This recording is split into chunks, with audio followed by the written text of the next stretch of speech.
With all the fuzz surrounding the new Warframe update, I almost forgot that the anniversary event is still going on, and that means free stuff for all of us. In fact, later today, we will get our hands on the next free weapon in the form of the Dex Dakra. So, in this Warframe guide, we're gonna take a look at it, go over how it works, what to keep in mind when modding it, and I have updated 2026 builds, both for Steel Path players as well as a beginner-friendly one for all the new attenders out there who would like to know if it is of any use to them. Spoiler, it probably will be. Big shoutouts to all our generous channel members, and now, let's jump right into it. First of all though, let's quickly go over how to get it again. As you might have heard, there is currently a big Warframe anniversary event going on, where every week we get a bunch of new free loot. From the release of this video on, you will have exactly 1 week of time to get the Dex Dakra for yourself, and the way that you do this is actually pretty simple. You just walk up to your star chart in your orbiter, and then in the top right corner of the screen, you will see this event symbol right here. Click it, and then all you need to do is play this simple low-level mission, and you will get the Dex Dakra for yourself. Just as a quick note here, this video is pre-produced, so in the background you're not actually seeing the mission display that gives the Dex Dakra, but for you, when you log into the game right now, this right here will show the Dex Dakra. However, one more thing I need to say, in case you already got the Dex Dakra in a previous year, then you should still go out and get it, because it is delivered with its own inventory slot, so if you already have it, you can just sell off the new copy and keep the inventory slot completely for free. Oh, and I almost forgot to mention it, the weapon also comes with a pre-installed Orokin catalyst, which means double the mod capacity. Very nice, specifically for newer players who don't have that many resources yet, so you can play a bit more with the builds. But now that you have the Dex Dakra for yourself, let's talk about what this weapon actually is and how it works. The Dex Dakra is classified as a dual sword and therefore part of a pretty sizable group of melee weapons in the game. With it being a dual sword, that of course means it has access to all dual sword stances, and in case you're wondering which one of these to take, that's actually pretty simple, just go for Swirling Tiger because that one happens to match the polarity slot. I wouldn't necessarily recommend putting in a Forma just to change the polarity here. Now, this one was a pretty short explanation, but in contrast to the Dex Sabaris that we talked about 2 weeks ago, the Dex Dakra really doesn't have any special skills or traits, so instead, why don't we take a look at its stats? And when it comes to that, unfortunately what we're dealing with here is relatively mid.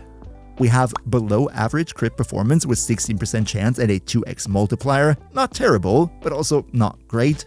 However, the status side of things is better with a 24% base status chance. We can work with that. The damage, unfortunately, is also just average for dual swords. However, it does have a big portion of slash, which means we can go for a bleed build pretty easily. All in all, the stats here are not amazing, but given the fact that it is a free weapon, it's still fine, and with the right build, you can still totally take it into Steel Path if you wanted to. And speaking about builds, why don't we take a look at them now? Beforehand though, if you could leave a quick like for the video, that would help me out big time with the YouTube algorithm, so thank you so much for your support. But alright, let's talk builds. And here I want to start out with the beginner build, which is relatively simple to explain. All the mods here are very easy to acquire, and with it you should be able to go through the star chart with the Dex Dakra no problem.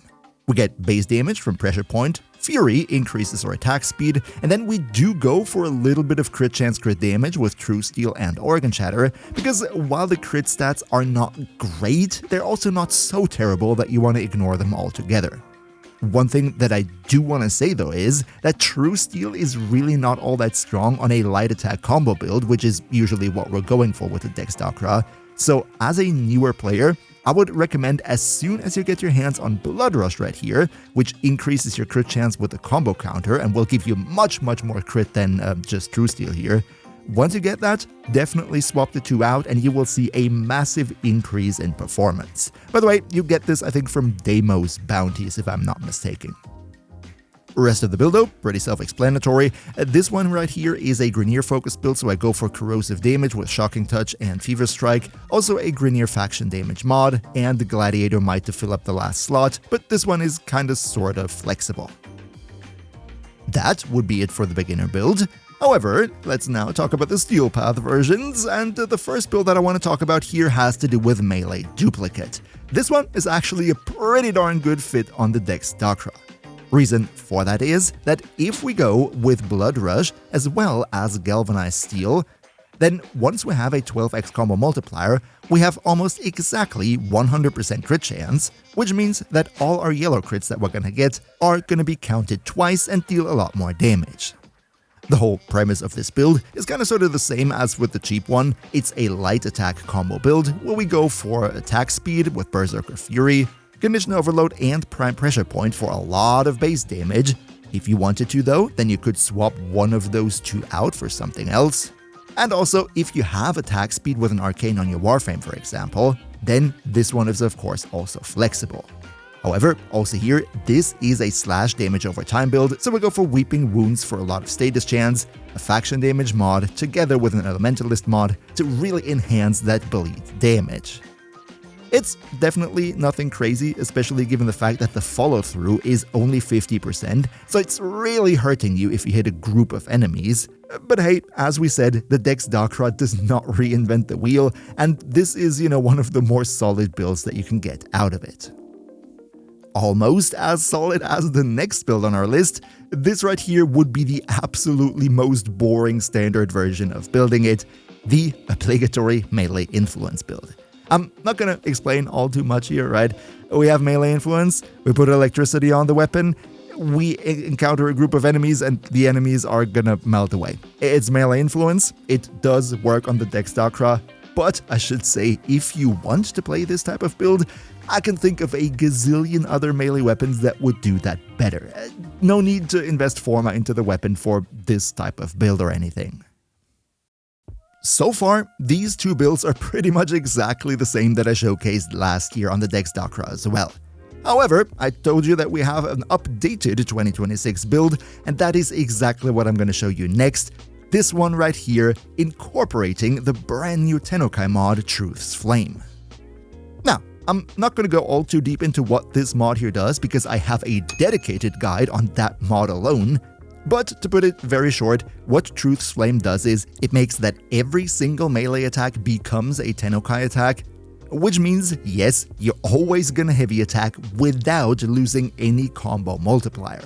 This then leads to these funky builds right here, where yes, it is a heavy attack build, but we don't need to go for heavy attack wind-up speed or attack speed at all, and also we get to use Blood Rush and Weeping Wounds on a heavy attack build, because our combo is always going to be maxed out, and therefore these two are pretty strong. Rest of the build is relatively self-explanatory, right? And also here, if you wanted to, you could swap out the Arcane and not go for melee influence. It should be said though that with Truth's Flame, this one only triggers if you take out the enemy directly with the heavy attack. You ideally don't want to go with like slash melee duplicate shenanigans on this one. It's not going to work with Truth's Flame. One thing though that would change all of these builds here would be if you have a Riven mod. And this is actually one of the special things about this weapon. One last thing that I want to mention before we end the video. The Riven disposition of the Dex Dakra is beyond good and evil. It is so high, you're gonna get some absolute god Rivens out of it. Problem here though is that there is no normal dual Dakra or something in the game. The only other related weapon would be the Dakra Prime, however that is a single sword, and therefore Dakra Rivens actually don't work on the Dex Dakra. You need to have a specific Dex Dakra Riven, and I think those are pretty rare. So, just in case you have one, maybe let us know in the comments down below to make us all jealous. I would be curious to hear which stats you're rocking. And if you now want to see all my other favorite melee weapons in the game, then check out this video right here next. Another massive shout out to Nils V, Demon Lotzel, Demon Emperor, Emperor Prime, Nostalix Gaming, Turtlepeer, Underkanier 2, Skylar Bowser, Mihawki, Socrates the Almighty Rat, Leo Morazaki, Shadow Lockhart, Herrn Taras, Patrasader, Boomia1, Mr. Games Plays, Save, Awendai, Azengen, Quax, Henrik 5984, Blue Eagle 98, Hearthwield, Everin 8802, Gabriel Tevez, Jaco Ivan Gonzalez, and all other generous channel members for your continuous support. We see each other hopefully in the next one, and until then, have a nice weekend.